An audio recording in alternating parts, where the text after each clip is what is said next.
Love यानी प्यार यानी हमारी जिंदगी के सबसे खूबसूरत एस्पेक्ट्स में से एक। ये वो चीज होती है कि अगर आपके जीवन में आए तो उसे बहुत खुशनुमा बना देती है, बहुत खूबसूरत बना देती है। लेकिन लव और रिलेशनशिप्स के साथ एक बहुत बड़ी प्रॉब्लम ये होती है कि हमें सामने वाले व्यक्ति को समझना पड़ता है। और अगर हमसे समझने में थोड़ी सी भूल हो जाए तो कई बार हम गलत कदम भी उठा देते हैं, जिसकी वजह से एक अच्छी खासी रिलेशनशिप को प्रॉब्लम होने लगती है and we enter rocky phases. कई बार अगर समस्या बहुत बढ़ भी जाती है तो इसकी वजह से we see breakups is well.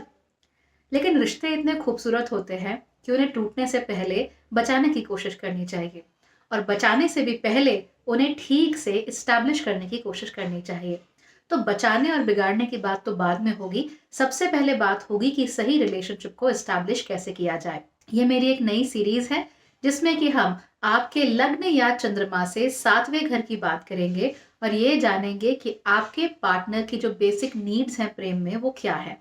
तो प्यार की इसी बात को आगे बढ़ाते हुए एक नई सीरीज का शुभारंभ करते हैं, जिसमें हम प्यार और रिश्तों की बात करेंगे आपके लग्न के 7वें घर से। So let's get started.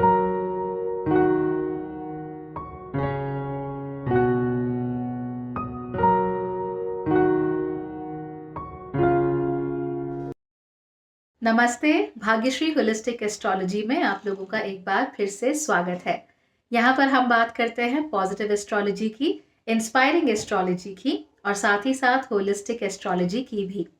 यानी कि एक ऐसा ज्योतिष जो कि आपके पॉजिटिव पॉइंट्स को मैक्सिमाइज कर सकता है और आपके नेगेटिव पॉइंट्स को मिनिमाइज करने में आपकी मदद भी कर सकता है। ये एक बिल्कुल नई सीरीज है। आप में से बहुत सारे लोग प्यार और रिश्तों के बारे में बहुत सारे सवाल पूछते हैं। इनफैक्ट मैरिज काउंसलिंग के लिए, सिंगल मैरिज रीडिंग के लिए भी बहुत सारे लोग मेरे पास आते हैं, जिसकी वजह से एक बात तो साफ हो जाती है कि हमारे जीवन का सबसे बड़ा जो इशू रहता है वो होता है हमारा रिलेशनशिप, यानी हम किससे प्यार करते हैं, किससे शादी करते हैं। और इसी को समझना हमारे लिए बहुत जरूरी हो जाता है।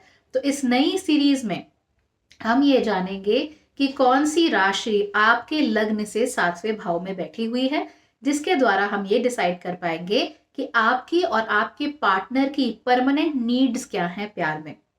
इसके लिए आपको अपना लग्न पता होना जरूरी है।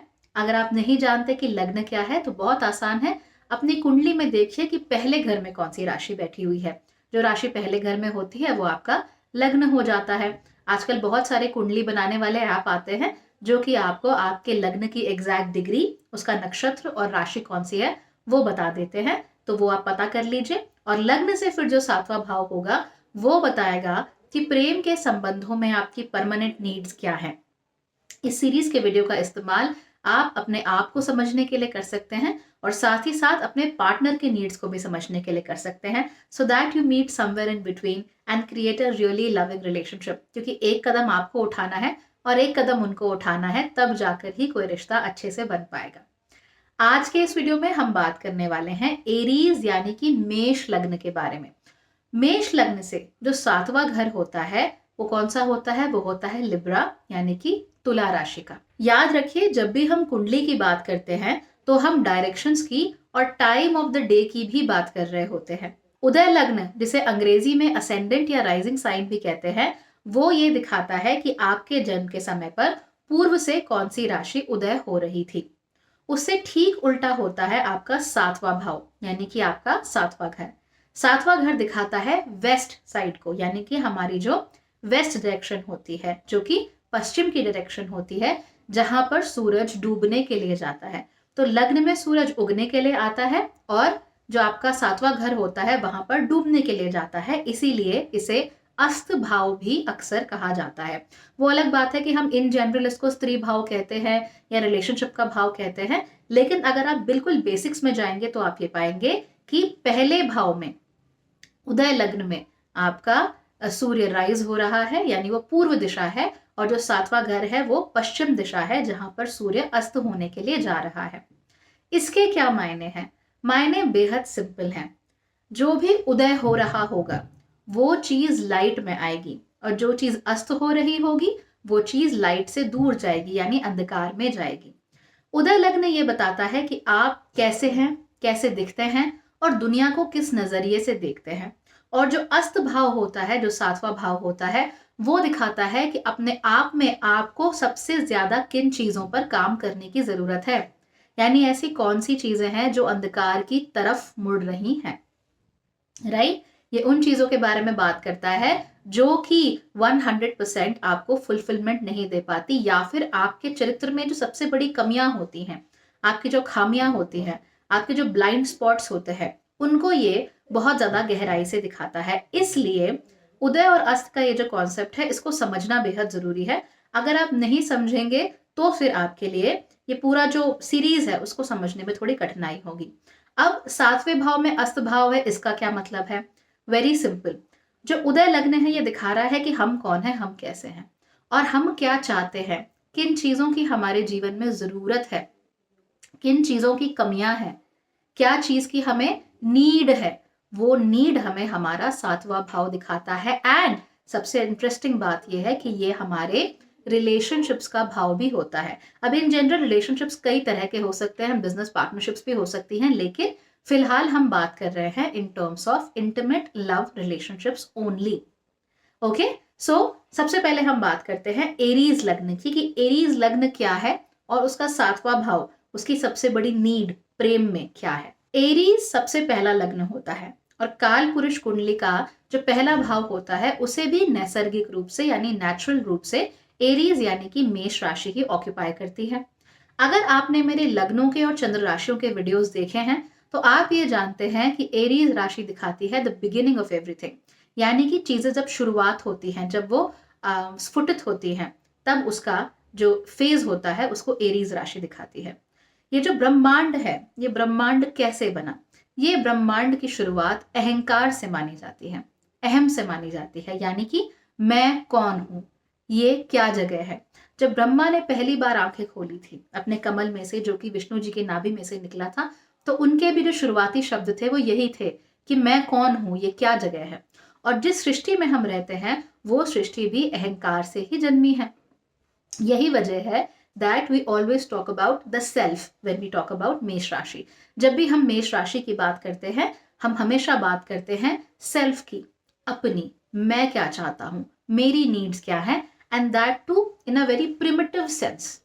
ओके, यानी एक छोटे बच्चे को इमेजिन कीजिए, एक टॉडलर को, 2-3 महीने का बच्चा, उसकी नीड्स क्या हो सकती है? उसकी नीड है खाना, सोना, अटेंशन पाना मोस्ट लाइकली। अगर वो अटेंशन पाना चाहता है अपने आसपास के लोगों से तो वो क्या करता है? कभी वो स्माइल करता है, कभी वो रोना शुरू कर देता है। ये बच्चा जानता है कि अगर वो रोएगा तो लोग उसके पास आएंगे। वो ये जानता है कि अगर मैं स्माइल करूंगा तो लोग मेरे पास ज्यादा आएंगे, मुझे ज्यादा प्यार से देखेंगे, मेरे लिए चीजें लाएंगे, इत्यादि इत्यादि। और यही चीज आप 2-3 साल के बच्चों में भी देख सकते हैं, दैट दे अंडरस्टैंड कि उन्हें अपनी नीड को फुलफिल कैसे करना है, चाहे वो जबान से बोलकर उस चीज को फुली एक्सप्रेस ना कर पाते हो। उनके लिए जो कॉन्सेप्ट ऑफ सेल्फ होता है, मैं का जो कॉन्सेप्ट होता है, ये डेवलप होना शुरू हो जाता है। दे अंडरस्टैंड कि अगर मैं इसे हाथ लगाऊंगा तो मुझे दर्द होगा, मुझे ये चीज पसंद है, मुझे ये चीज खाना अच्छा लगता है, मुझे ये चीज खाना अच्छा नहीं लगता। जैसे जैसे बच्चे बड़े होते रहते हैं उनमें ये टेंडेंसीज थोड़ी और डेवलप होती हैं, लेकिन बाकी चीजें, अपने बाहर की जो चीजें हैं, my parents, my family, my school, my friends, इस तरह की चीजें डेवलप होने लगती हैं। लेकिन जो बिल्कुल शुरुआती दौर होता है उसमें द फीलिंग ऑफ मी, मैं, अहंकार, वो ज्यादा होती है। इसीलिए जब ये पहली राशि हम एरीज की बात करते हैं जो कि फायर एलिमेंट की यानी कि अग्नि तत्व की राशि है, तो आपको भी उसके अंदर मैं देखने को मिल जाता। इसका मतलब ये नहीं है कि एरीज राशि वाले सेल्फिश होते हैं या एरीज लग्न वाले सेल्फिश होते हैं या वो सिर्फ ये चाहते हैं कि मुझ पर ध्यान दिया जाए, लेकिन हाँ, जो मैं की भावना होती है वो ज्यादा होती है। मेष लग्न का स्वामी होता है मंगल, मंगल यानी कि मार्स।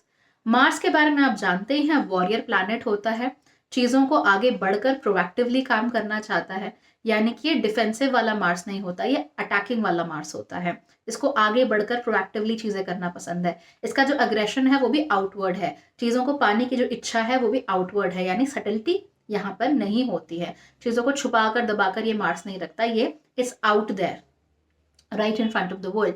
तो ये जो मार्स है इसकी ऐसी टेंडेंसी होती है कि ये चीजों को शुरुआत करना चाहता है, ये चीजों को बिगिन करना चाहता है, ये चीजों को आगे बढ़कर पाना चाहता है। अगर आप इन 2-3 सिग्निफिकेंस को एक साथ लाएंगे तो आपको पता लगेगा कि मेष लग्न जो है वो ऐसा लग्न है जो कि आगे बढ़कर चीजें पाना चाहता है, और पाने की इच्छा कहाँ से शुरू होती है? उनके अहम से, यानी उनके ईगो से। ईगो को नेगेटिव टर्म में हमेशा लेना जरूरी नहीं होता है। All right, any time I talk about ego, कोई ना कोई ऑफेंड हो जाता है। वो सोचते हैं कि ईगो का मतलब ये है कि आप रावण जैसे अहंकारी हैं। रावण जैसे अहंकारी का मतलब ईगो नहीं होता। ईगो का मतलब होता है आपके अंदर की मैं। Okay, so understand that thing, there is a huge difference between the two. इस बारे में पहले मैं बहुत बात कर चुकी हूँ, लेकिन ताकि आप लोगों को एक बार फिर से समझ में आ जाए इसलिए बता रही हूँ। सो ये मैं की भावना यहाँ पर होती है। अब इसको बैलेंस करना है, तो बैलेंस कहां से होगा? सातवें घर से। सातवां घर किसका होता है? सातवां घर होता है वीनस का। वीनस यानी शुक्र। शुक्र की कौन सी राशि एरीज लग्न से सातवें भाव में होती है? वो होती है लिब्रा यानी कि तुला। ये एयर एलिमेंट की राशि है। एयर यानी कि वायु तत्व की ये राशि है। अब आप नोट करेंगे कि मेष लग्न जो है उसका स्वामी है मंगल, जो कि आगे बढ़कर काम करना चाहता है, मैं क्या पाना चाहता हूं इस पे काम करता है। और जो लिब्रा है उसका स्वामी है शुक्र, जो क्या चाहता है कि सब लोग हार्मनी में रहे, चारों तरफ बैलेंस रहे, हर किसी के साथ बातचीत हो, हर किसी को अच्छे से रखा जाए, किसी को नाराज ना किया जाए, इसके साथ भी संबंध अच्छे से बनाकर रखा जाए, उसके साथ भी अच्छे से संबंध बनाकर रखा जाए, चीजों में बैलेंस लाया जाए। यहाँ पे अग्नि का तत्व है। अग्नि जो अपने आप में स्थिर है और जो प्रज्वलित रहती है, जो जलती रहती है। और यहाँ पर तुला राशि है। तुला राशि कैसी राशि हुई? वो राशि जो वायु के तत्व की है, और वायु की आदत क्या होती है? वायु की आदत होती है चारों तरफ फैलना। तो यहाँ स्थिरता है और यहाँ पर वो एक्सपैंड करने की टेंडेंसी है। तो आप नोट करेंगे काफी ऑपोजिट टेंडेंसीज यहाँ पर देखने को मिलती है। जो मेष लग्न के लोग होते हैं उन्हें सबसे ज्यादा जरूरत किस चीज की होती है? To stop looking at this self. ये समझना कि पूरी दुनिया और दुनिया में जो कुछ हो रहा है, it's not about them, it's not for them, it's not bye them. कई बार मेष लग्न या राशि वाले लोग हमेशा इस बात को लेकर परेशान हो जाते हैं कि जो कुछ भी हुआ मेरी वजह से हुआ। तो अगर मान लीजिए कोई बुरी हरकत होती है उनके आसपास या कोई बुरी घटना हो जाती है, तो वो उसके लिए खुद को ब्लेम करना शुरू कर देते हैं, क्योंकि वो दुनिया को मैं के लेंस से थोड़ा सा ज्यादा देखते हैं। राइट, तो अगर कोई अच्छी चीज होगी तो उनको लगता है कि हाँ ये मेरी वजह से हुआ, तो उनका सेल्फ कॉन्फिडेंस बढ़ता है। लेकिन जब कोई खराब चीज होती है तो भी उनको लगता है कि ये सब मेरी वजह से हुआ, जिसकी वजह से उनका सेल्फ कॉन्फिडेंस गिर जाता है। ऐसे में लिब्रा यानी कि तुला राशि उनको बैलेंस कर सकती है। उनको ये बात बता सकती है that everything is not about themselves. हर चीज उनके बारे में नहीं है। राइट, उनको ये सिखा सकती है कि आपको जीवन जीने के लिए, जीवन में आगे बढ़ने के लिए दूसरे लोगों की भी जरूरत होती है। आपको दूसरे लोगों के सहयोग की जरूरत होती है। आपको हर चीज खुद करने की जरूरत नहीं होती, आप दूसरों पर डिपेंड कर सकते हैं। देयर कैन बी पीपल जिनसे आपकी पूरी तरीके से बनती नहीं है, लेकिन उनके साथ भी आप आराम से कोहैबिट कर सकते हैं। याद रखिए कि मेष राशि वाले they want to get things done done done, and जो लिब्रा यानी कि तुला लग्न या राशि वाले होते हैं, they are like will get it done someday, it's going to happen, don't worry about it. तो इस तरह की बातें तुला लगने वाले करते हैं और मेष राशि वाले करते हैं कि करो इस काम को, अभी करो, अभी होना है। इस तरह की चीजें हमें देखने को मिलती है, तो यही एक इम्बैलेंस क्रिएट होता है। तो हमारा जो ब्लाइंड स्पॉट है मेष लगने वालों का, वो ब्लाइंड स्पॉट है to understand that we need people. हमें दूसरों की जरूरत है, और हमें सबसे ज्यादा दूसरों पर भरोसा करने की जरूरत है। हमें ये मानकर चलने की जरूरत है कि दूसरा भी हमारे हित में ही काम कर रहा है। तो मेष लग्न वालों के लिए the most important thing is trust. और इनको क्या चाहिए कि ये अपने पार्टनर में फुली ट्रस्ट कर सके। ट्रस्ट मी, मेष लग्न वाले जो लोग होते हैं वो खूबसूरती को भी इग्नोर कर सकते हैं। इवन दो उन्हें अच्छा लगता है, they want to be with beautiful people, वो खूबसूरती को इग्नोर कर सकते हैं। ओके, वो पैसे को इग्नोर कर सकते हैं, वो दुनिया में हर चीज को इग्नोर कर सकते हैं, लेकिन ये ट्रस्ट फैक्टर है, इसे इग्नोर नहीं कर सकते। They want somebody they can trust. उन्हें ऐसे लोगों की जरूरत है जिन पर वो आंख मूंद कर कभी भी भरोसा कर सकते हैं, जिनकी तरफ देखकर वो कह सकते हैं कि I can trust this person with my life. मैं अपनी जिंदगी का भरोसा भी इस जीवन को इस व्यक्ति को दे सकता हूँ। ओके, कि अगर मेरी जान पर बन आए तो मुझे मालूम है कि ये व्यक्ति मेरी रक्षा करेगा या मुझे कुछ होने नहीं देगा। वो ऐसा व्यक्ति चाहते हैं कि अगर पूरी दुनिया उनके खिलाफ भी चली जाए तो वो व्यक्ति उनके खिलाफ ना जाए, वो व्यक्ति हमेशा उनके साथ रहे और उन्हें प्रेम करता रहे। It is very important for you to understand कि आप लोगों को अटेंशन चाहिए, आप लोग अटेंशन पर थ्राइव करते हैं। अगर आप इसे डिनाई करते रहेंगे तो ये जो अटेंशन की आपकी नीड है, ये नीड क्या होगी, ये गलत तरीके से, नेगेटिव तरीके से बाहर आएगी। तो सबसे पहले ये एक्नॉलेज कीजिए कि हाँ, आप अटेंशन चाहते हैं, आप नहीं रह सकते बिना अटेंशन के। सो आपको आपके पार्टनर से भी इसी अटेंशन की उम्मीद होती है। लेकिन कैसी अटेंशन आप चाहते हैं? ये नहीं चाहते कि हर वक्त वो आप ही को देखता रहे, आप ही की बातें करता रहे, आप ही से चिपका रहे, because you can't handle that, right. आप लोग सिर्फ ये चाहते हैं कि जब आप लोग थक हार कर घर आए तो आपसे पूछा जाए कि आप कैसे हैं, और आपने जो स्ट्रगल किया है पूरा दिन उसको एक्नॉलेज किया जाए, कहा जाए कि हाँ, आपने स्ट्रगल किया है and you deserve to be loved now. Okay, कि आपने पूरा दिन बहुत मेहनत की और अब आप प्रेम के हकदार हैं, अब आपको प्रेम मिलना चाहिए। कई कबार ये लोग फेल हो जाते हैं, स्ट्रगल करते हैं, तब भी उनको ये बताने की जरूरत है कि जस्ट बिकॉज आप लोगों ने एफर्ट किया है, इस वजह से भी आप प्रेम के हकदार हैं। You need to get unloved, that is very important for them. ऐसे लोगों को जो मेष लग्न में होते हैं, जेलसी थोड़ी जल्दी हो जाती है, तो इनको ये भी समझने की जरूरत होती है कि इनका जो पार्टनर है वो दूसरे लोगों से बात तो कर सकता है लेकिन प्रेम इन्हीं से करता है। Very important lesson for people born in Mesh लग्न। कई बार हमने ऐसा भी देखा है कि जब आपका जन्म मेष लग्न में होता है तो आप चीजों को ऐसे चोक होल्ड कर देते हैं, मतलब you just hold them and you can not let them go. Okay, तो जब हम चीजों को लेट गो नहीं कर पाते, चाहे वो हमारा हार्ट ब्रेक हो, चाहे हम किसी से प्रेम करने लगे हों, किसी ने हमारा दिल तोड़ा हो, किसी ने कुछ कह दिया हो, कोई रिश्ता टूट गया हो पुराना, हम उन्हें बस ऐसे पकड़ के रखते हैं, they are not ready to let things go. Okay, और हमेशा अपने दिल में वो शूल की तरह चुभता रहता है मेष लग्न वालों के। आप लोगों को भी जो हवा का तत्व है तुला राशि का, उससे सीखने की जरूरत है। हवा को अगर आप एक कमरे में बंद करके रखेंगे तो वो स्टेल हो जाएगी, उस हवा को घूमते रहना चाहिए। आपके जो रिलेशनशिप्स हैं या जिस व्यक्ति से आप प्यार करते हैं या जिस तरह से आप उनकी अटेंशन चाहते हैं, आप उन्हें गर्दन से पकड़कर नहीं रख सकते। आपको उन्हें थोड़ी फ्रीडम देनी पड़ेगी to live their life. You have to give them freedom to think for themselves, वो अपने लिए सोच सके, अपने बारे में सोच सके, अपने परिवार वालों के बारे में सोच सके। तो ये जो एयर की फ्रीडम होती है वो उन्हें देनी बहुत जरूरी होती है। याद रखिए कि जो आग है, अगर उसे हवा का साथ मिल जाए तो क्या होता है? आग को अगर हवा का साथ मिलता है, अगर मंद मंद हवा चल रही होती है तो वो उसको और बढ़ाती है, राइट। और आग की जो वार्मथ है, जो गर्मी है, उसे आसपास के लोगों तक पहुंचा पाती है। ठीक उसी प्रकार से आपको अपने जीवन में ऐसे पार्टनर की जरूरत होती है जो कि आपकी अग्रेशन है या जो आपकी जील है, आपका जो डिटर्मिनेशन है, जो झारूपन है, चीजों को आगे बढ़कर पाने की जो आपकी इच्छा है, उसे अच्छे से समझ सके, उसे प्यार से होल्ड करके रख सके, और साथ ही साथ उसकी जो वार्मथ है या फिर उससे मिलने वाले जो गेन्स हैं वो आसपास के लोगों तक पहुंचा सके। बिकॉज मेष लगने वाले ज्यादातर एक्सप्रेस नहीं कर पाते कि वो दूसरों से कितना प्रेम करते हैं, चाहे वो उनके परिवार वाले हों, चाहे वो उनके प्यार के रिलेशनशिप में हो, वो टेंडर फीलिंग्स को बहुत अच्छे से एक्सप्रेस नहीं कर पाते। और इसी वजह से उन्हें ऐसे किसी व्यक्ति की जरूरत होती है जो कि इन फीलिंग्स को, इन इमोशन को दूसरे लोगों को एक्सप्रेस कर सके, उन तक पहुंचा सके। लेकिन याद रखिए, यही हवा जब बहुत जोर से चलना शुरू कर दे तो आपका जो दिया है या आपने जो बॉनफायर जला रखी है वो बुझ जाएगी।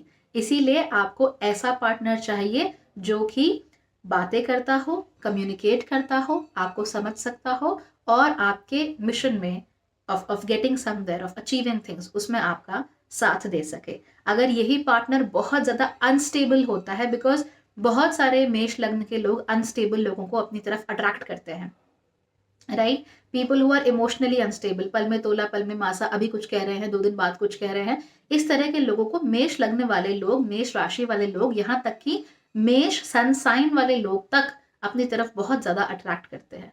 तो इमोशनल इम्बैलेंस वाले लोगों को, ऐसे लोगों से आपको बिल्कुल दूर भाग जाना है। आप लोगों को इनके साथ नहीं रहना, वरना आपको बहुत समस्या आएगी। क्यों? क्योंकि आप में एक स्थिरता है और इस व्यक्ति में कोई स्थिरता नहीं है, राइट। तो दिस पर्सन, उसमें एयर का एलिमेंट होना चाहिए, वायु का तत्व होना चाहिए, लेकिन वो वायु कैसी हो? जो कि आग को बढ़ा सके, आग को बुझाए ना। That's crucial. इसके साथ साथ ही अगर आपके लिए एक दूसरा वर्स्ट पार्टनर हो सकता है, तो पहला वर्स्ट पार्टनर तो ये हो गया जैसे पता ही नहीं है कि वो क्या सोच रहा है, कहाँ जा रहा है, इत्यादि इत्यादि। और दूसरा वर्स्ट पार्टनर वो हो गया जो कम्युनिकेट ही नहीं कर पा रहा है आप लोगों के साथ, राइट, जिसका कम्युनिकेशन ही बिल्कुल खराब है, या फिर जो बिल्कुल कोल्ड है, रूथलेस है अपने कम्युनिकेशन में। जब आपको एक वार्म हग की जरूरत हो, जब आपको किसी को गले मिलने की, जादू की झप्पी की जरूरत हो, कोई चीज हारने के बाद, तो मान लीजिए आप कोई टेनिस मैच खेल रहे थे, आप हार गए अपनी कोशिश करके भी, तो आपको कोई ऐसा व्यक्ति चाहिए जो आपको जादू की झप्पी देकर ये कह सके चलो कोई बात नहीं, तुमने बहुत एफर्ट किया, नेक्स्ट टाइम और अच्छा करोगे, और आपको बता सके कि तुम्हारा ये वाला सर्व इतना अच्छा था, तुमने वहां पर इतना अच्छा किया। Then next day we can always talk about कि आपने गलती क्या की, लेकिन पहले आपको ये बताए कि हाँ सब ठीक है, और क्योंकि आप हार गए इसकी वजह से हाँ मैंने आपको प्यार करना, आपको प्रेम करना नहीं छोड़ा। तो ये बताने की जरूरत है। अगर उन्हें ऐसा पार्टनर मिल गया जो कह रहा है कि ओ माय गॉड, तुम हार गए, कैसे चलेगा, this is not going to work out for me, या तुमको ये काम करना नहीं आता, एंड थोड़ी देर बाद आके बोले ओह आई एम सो सॉरी, मैं तो इमोशंस में बह गया था या बह गई थी, let's go out for dinner. No no no, that's not the right partner. And the second wrong partner is कि आप आते हैं वापस गेम हार के और वो आपसे कहे आपका सर्व यहाँ पर खराब था, तुम्हें और मेहनत करनी चाहिए, तुम ये अच्छे से नहीं कर पाए, और नुक्स निकालना शुरू कर दिया। तो ये दोनों ही तरह के पार्टनर आप लोगों के लिए इतने खराब हो सकते हैं that you will be like I don't want this any more, okay, I don't want to be in a relationship any more.